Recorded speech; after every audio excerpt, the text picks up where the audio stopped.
What happens in the final moments before a plane crashes?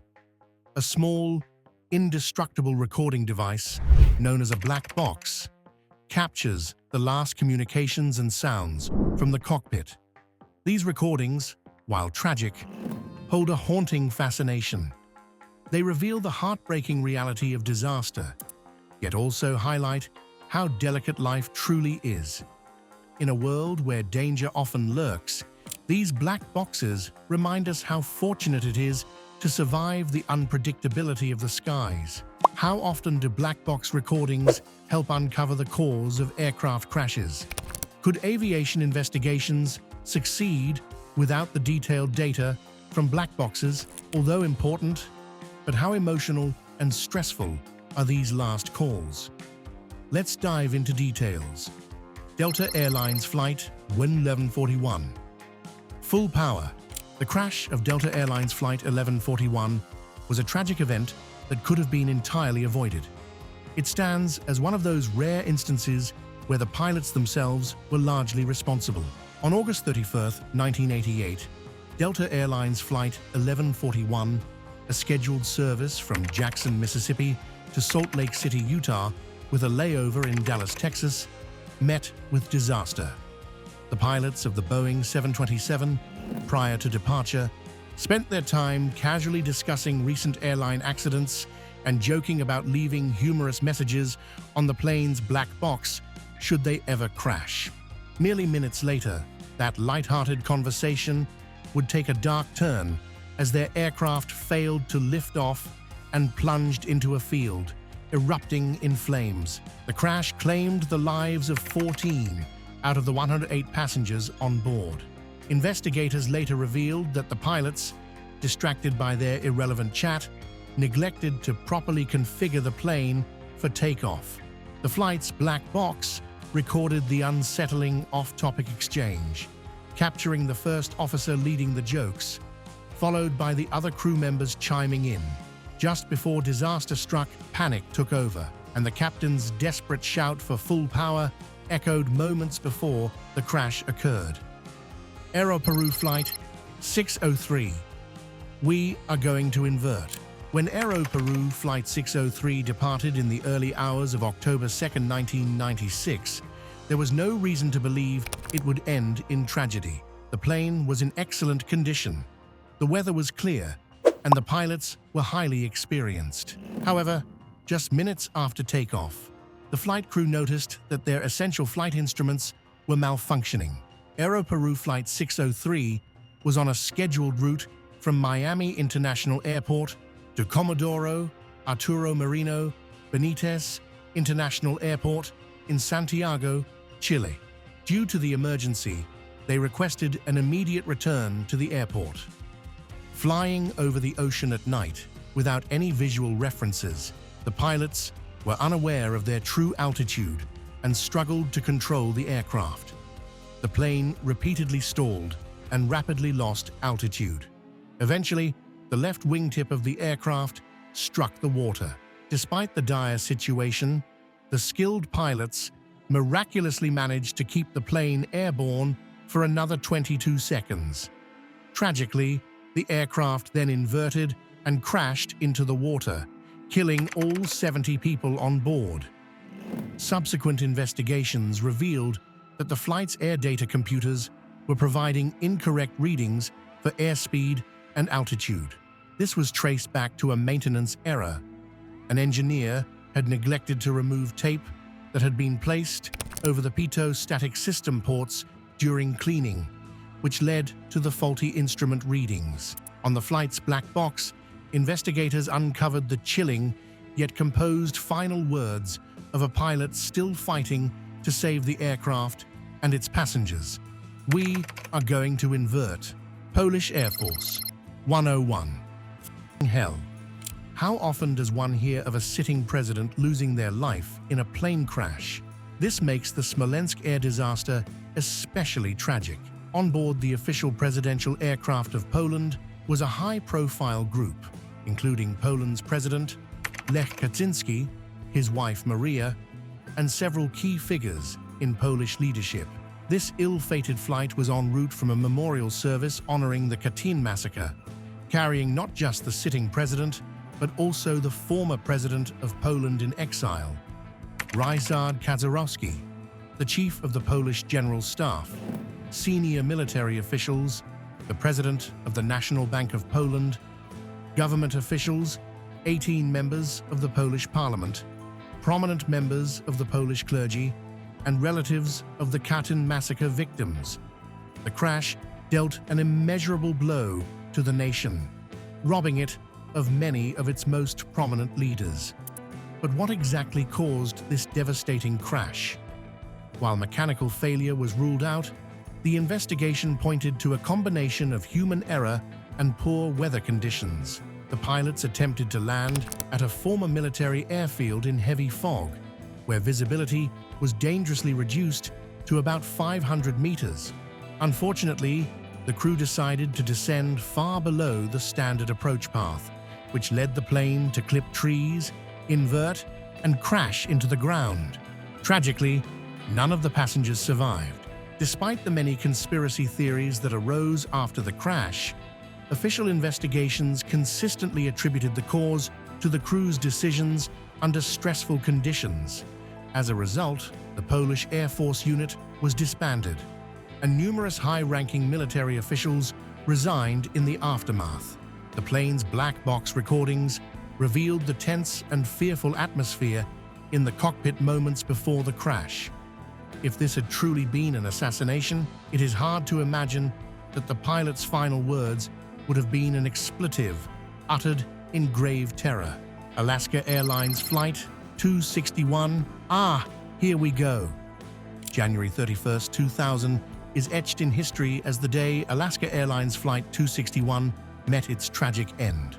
The flight, en route from Puerto Vallarta, Mexico to Seattle with a stopover in San Francisco, encountered catastrophic failure just 2.7 miles north of Anacapa Island, California. The McDonnell Douglas MD-83, which was supposed to safely transport its passengers, plunged into the Pacific Ocean due to a devastating loss of pitch control.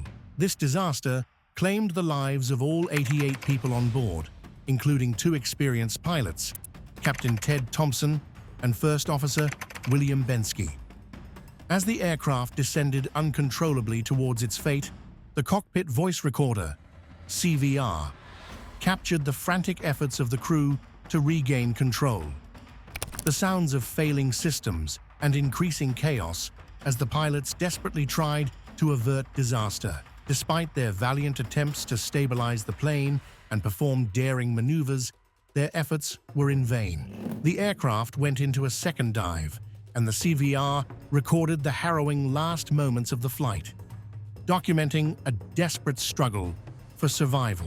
At approximately 4:21 p.m., UTC Flight 261 crashed into the turbulent waters between Point Hueneme, California, and Anacapa Island. The impact broke the plane apart, resulting in the tragic loss of everyone on board. The final moments of the flight were marked by the crew's chilling acknowledgement of their doomed situation, represented by a sad and hopeless phrase, here we go. Japan Airlines Flight 123. It's the end.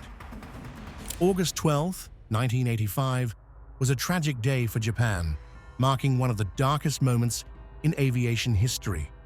On this fateful day, the country witnessed the deadliest air disaster involving a single aircraft and the second worst in global aviation history. Japan Airlines Flight 123 was a scheduled domestic flight departing from Haneda Airport in Tokyo, bound for Osaka. Just 12 minutes into its journey, disaster struck, and within 30 minutes, the plane would meet a catastrophic end in the mountains. The trouble began minutes after takeoff, when the aircraft suffered an explosive decompression. This sudden event caused the loss of both the rudder and the hydraulic systems, leaving the pilots with little to no control over the Boeing 747. It was later discovered that the cause of this disaster was a faulty repair performed 7 years earlier after a previous incident. Despite the overwhelming odds, The flight crew managed to keep the crippled aircraft airborne for an additional half hour before it finally crashed.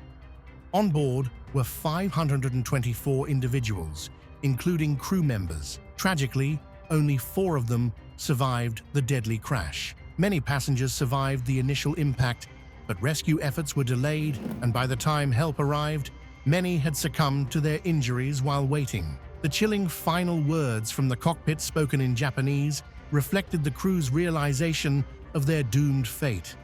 All hydraulics failed. It's the end. Swissair Flight Team 11, we are declaring emergency. September 2, 1998 began as a routine transatlantic journey for Swissair Flight 111, a McDonnell Douglas MD-11, departing from New York City's bustling John F. Kennedy Airport. The flight was bound for the serene shores of Geneva, Switzerland. Passengers and crew on board this flight, numbered HBIWF, could not have foreseen the grave trouble that awaited them. As the sun set and the aircraft ascended through the clouds, the calm of the Atlantic Ocean belied the imminent tragedy. The MD-11, a marvel of modern engineering, was carrying 229 souls, each with hopes of reaching distant shores. As the flight progressed, alarming signs began to surface. While over the tranquil waters of Yarmouth, an unusual smell began to permeate the cockpit, an early indicator of the impending disaster. The experienced flight crew, accustomed to handling a variety of in-flight issues, soon detected smoke emanating from the air conditioning system. Recognizing the severity of the situation, the pilots promptly alerted air traffic control and initiated the appropriate emergency procedures. Despite their best efforts to address the problem, the smoke intensified, creating an increasingly dire and uncertain environment within the cockpit. As time wore on, it became clear that the aircraft was rapidly becoming engulfed in flames. Faced with an escalating crisis and dwindling options, the crew made the difficult decision to call for urgent assistance, hoping that rescue teams could prevent further catastrophe. Ultimately, with the moon casting a pale light over the water, Swissair Flight 111 crashed into the sea at a speed of 345 miles per hour. Florida Flight 90. Larry, we are going down. I know it. There are avoidable tragedies, and then there is the heartbreaking case of Air Florida Flight 90. This scheduled U.S. domestic passenger flight, which departed from Ronald Reagan National Airport and was en route to Fort Lauderdale Hollywood International Airport, tragically crashed shortly after takeoff. Several factors contributed to this preventable disaster. First, both pilots had minimal experience flying in snowy conditions. As the plane awaited taxi clearance, ice began to accumulate on the wings and control surfaces. Instead of activating the engine's anti-icing feature, the captain wrongly assumed that the heat from the engines would be sufficient to melt the snow and ice.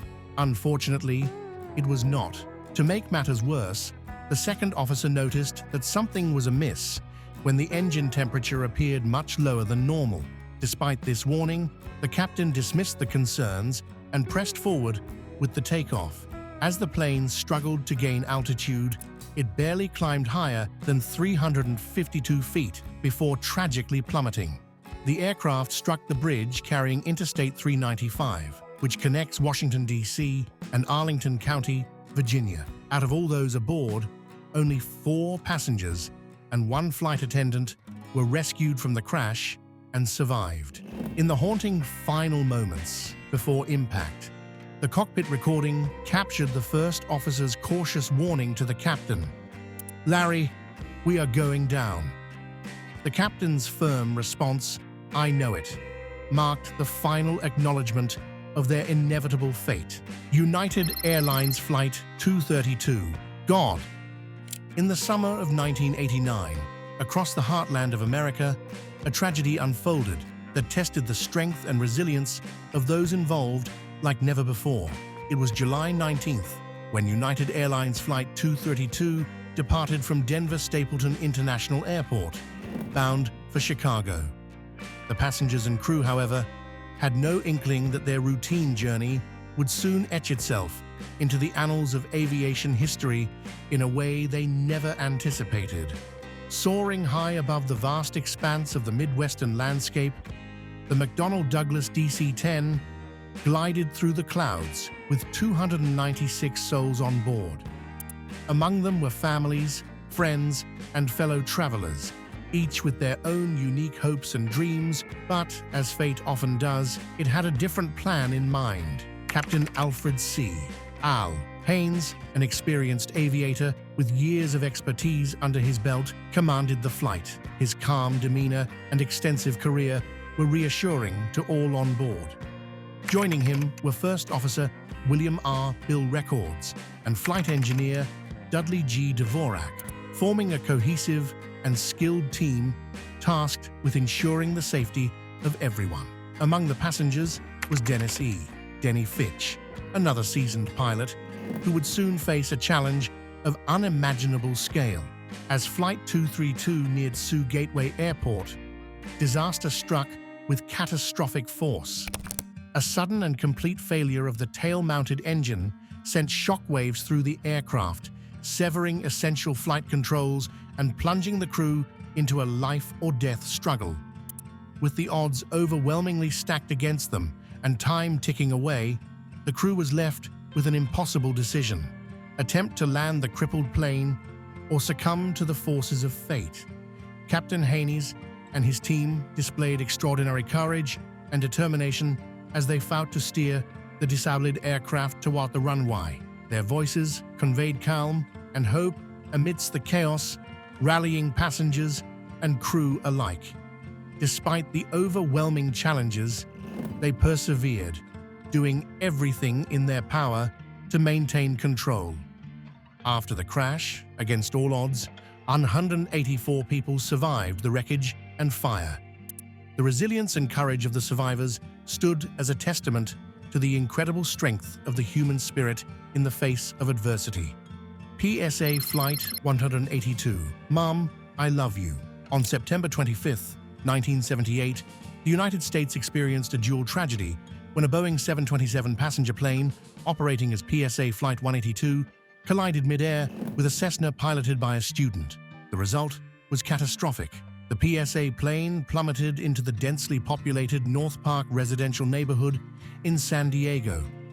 The crash occurred near a busy intersection, and the debris from the collision devastated several homes.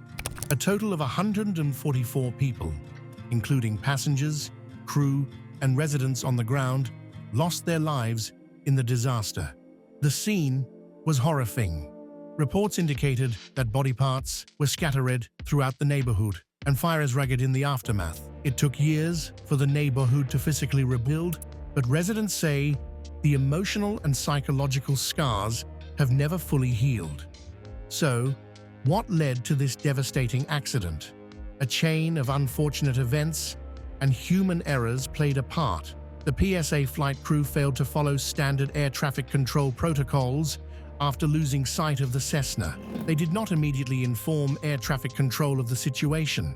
On the ground, air traffic controllers also made critical mistakes, cutting corners instead of adhering to proper procedures.